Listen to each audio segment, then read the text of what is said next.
Goeienaand, good evening, fellow South Africans and citizens of the world. And just earlier this evening, I put up a video on Loving Life 2019 channel about the Rand going to junk in February next year. And I'll put a link to the Loving Life 2019 channel for the new subscribers who are not familiar that I've got two YouTube channels here.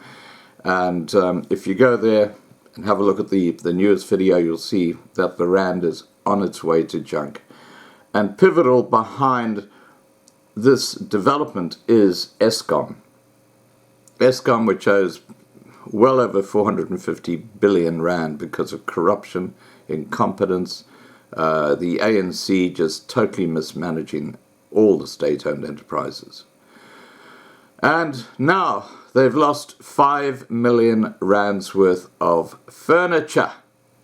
You can't make this shit up. You really can't. You just can't make this shit up. Eskom has lost 5 million Rands worth of furniture meant for its failed multi-million Rand Vilge residential development project, which was supposed to accommodate the staff at Kusile Power Station.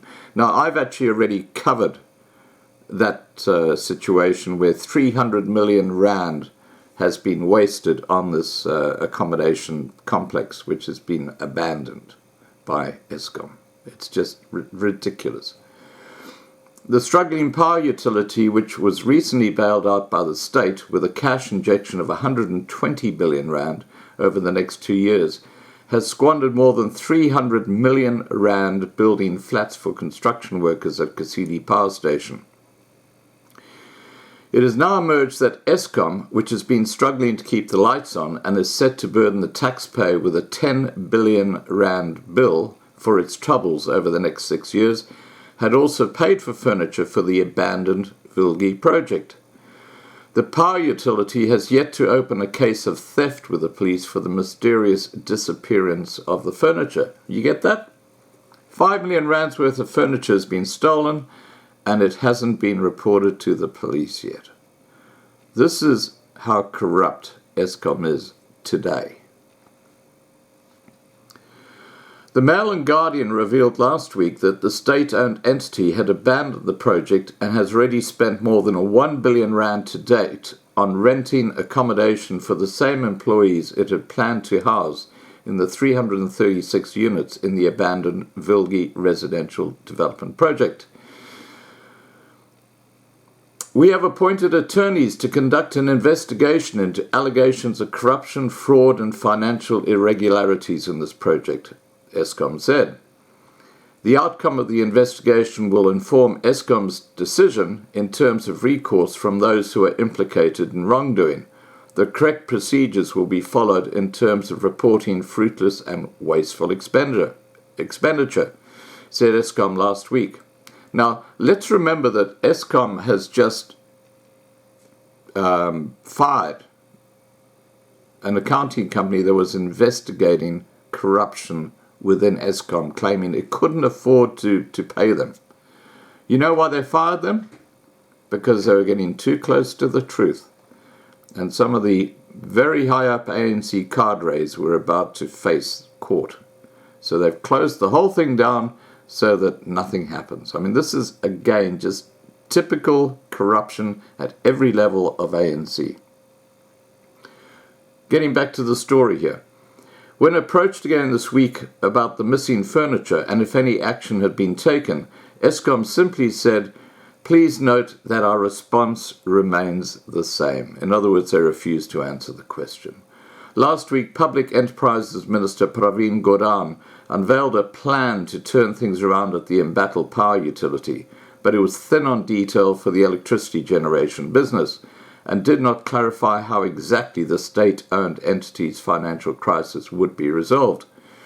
Meanwhile, in his midterm budget speech, Finance Minister Tito Mboweni warned that state-owned entities like Eskom were a danger to the fiscal framework. Mboweni said, The state-owned enterprises pose very serious risks to the fiscal framework. Funding requests from South African Airways, South African Broadcasting Corporation, Denel, Eskom, and other financially challenged state-owned enterprises have increased, with several requesting state support just to continue operating. Isn't it about time the country asks the question, do we still need these enterprises? If we do, can we manage them better? If we don't need them, what should we do? This followed his call last week that Eskom should be run better and the right people should be appointed to run it. Well, it's taken 25 years for the ANC to wake up to that. And the reason this is happening is because they've got their mates in there who are just cleaning up. You know, it's not rocket science, and no one is getting charged. It's just ridiculous. Eskom has a debt of 440 billion rand, and the ongoing construction of Kusile has contributed to its financial woes, estimated to be at least 161 billion rand so far. In July 2012, Eskom entered into a contract with the Levero Group to construct the Vilge flats. The group has since gone into voluntary business rescue, and one of its companies has been liquidated. The flats are incomplete and unused, while workers travel up to 50 kilometers a day to work at Kusile. In response to questions about the Vilge accommodation, Eskom said, Eskom acknowledges that the development was not completed as per contract, including significant over-expenditure on the project. We have terminated the contractor's obligation to complete the work and decided not to invest further in the project. Due to the fact that the envisaged accommodation was not available, Eskom had to resort to other means to house construction staff. The power utility has admitted that the Vilge project is fruitless and a wasteful expenditure. The Levero Group, which consists of Levero Building, Levero Civils, Levero Mining, Levero Drill and Blast, all those, filed for voluntary business rescue in July 2018. The group cited late and non-payment by its government clients as reasons for its financial problems. In August last year, state non-payment implodes building company, the M&G wrote. The group's building unit, Levero Building, filed for liquidation. In a sworn statement last year in support of the voluntary business rescue, Director Luca Levero said, due to the group's exposure to government projects, Levero Civils in particular had an amount in excess of 81 million rand overdue by its government clients. These late and often non-payments have had an adverse on the Levero's group ability to recover its group charges, such as plant hire and other costs. Other factors cited were industrial action and Section 54 stoppages in areas where Levero Mining operates, which were through no fault of our own. So, while on one hand you've got Moody's saying, hey, lift your game, on the other hand the ANC are doing the same thing, just stealing from the trough. You know, you've just got to say it's a lost cause. It really is. South Africa is a lost cause, and really the minority groups should be setting up Iranians or seceding or doing something and letting these assholes, you know, Pogma on, ANC.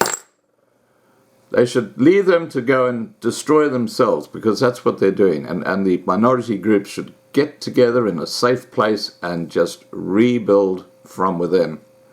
Because, you know, the ANC couldn't run a barbecue in a public park.